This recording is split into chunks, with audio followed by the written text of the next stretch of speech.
Nous sommes au 10e jour de confinement et probablement qu'il en reste pas mal devant nous encore. Alors je vais vous faire le point de la situation et en particulier d'abord sur nos 3 établissements, en plus de l'hôpital, où bien sûr il y a le plus de personnes âgées. D'abord, il n'y a pas de cas de coronavirus avérés dans les 3 établissements. Parlons d'abord du foyer logement du Puy. Le confinement est dans toutes les chambres. Le personnel s'occupe de tous les problèmes du quotidien. Plateau repas, ramassage des déchets, organisation du lavage du linge, relations avec les familles par téléphone, par Skype, par photo. L'intervention du personnel de santé extérieur est possible pour d'autres problèmes de santé. Le travail est considérable. Dans les 2 EHPAD, maisons de retraite, le confinement total en chambre. Le matériel arrive. À Gardiner, 575 masques par semaine, blouses et matériel de protection. Même chose à Coriane.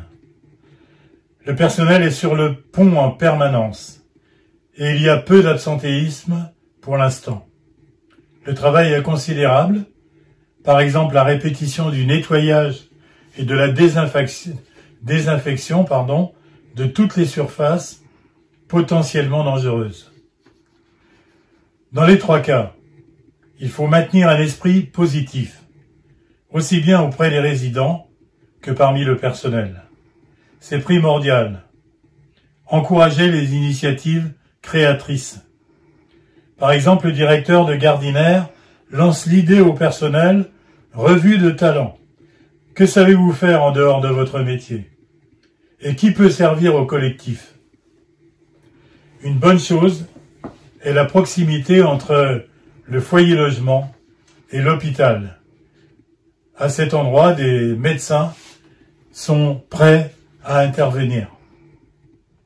Au CCAS, un agent est présent, matinée et après-midi, pour répondre aux besoins, orienter les personnes vers des agents compétents qui travaillent chez eux.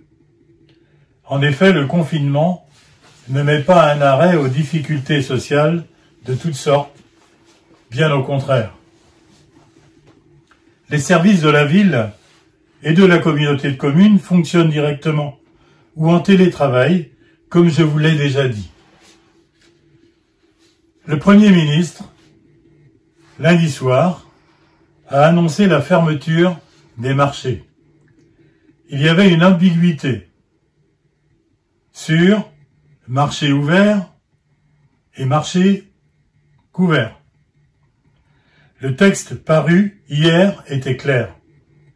Il s'agissait des 2. Le maire pouvait demander une dérogation à la fermeture. Je l'ai fait. Elle a été refusée. Ont été acceptés uniquement les marchés situés dans des lieux où il n'y avait pas d'autre solution de proximité. Et je comprends aussi la responsabilité qui pèse sur nos dirigeants, elle est écrasante.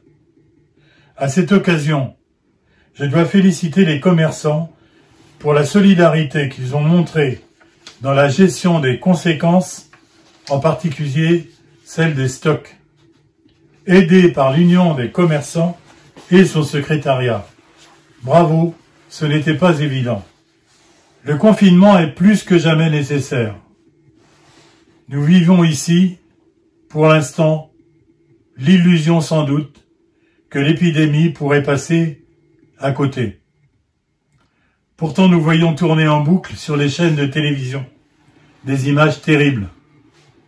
Je soutiens l'effort de la police municipale face à des comportements encore irresponsables. Je sais bien que c'est très compliqué.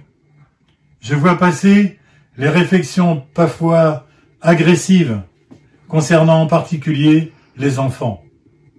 Je sais que beaucoup habitent dans très peu de mètres carrés, Mais je vous en supplie, soyez patients et surtout réalistes. Le plus difficile est sans doute devant nous. Prenez soin de vous, de votre entourage. Restez chez vous. Vous voyez, quand je ne suis pas pendu au téléphone ou devant les écrans, je me suis remis à lire, à écouter de la musique, à trier des photos. Et si on réfléchissait à l'après-crise, est-ce qu'on continuera à vivre de la même façon? Quelles leçons va-t-on en tirer? Bon courage à tous. Le virus ne doit pas passer par nous.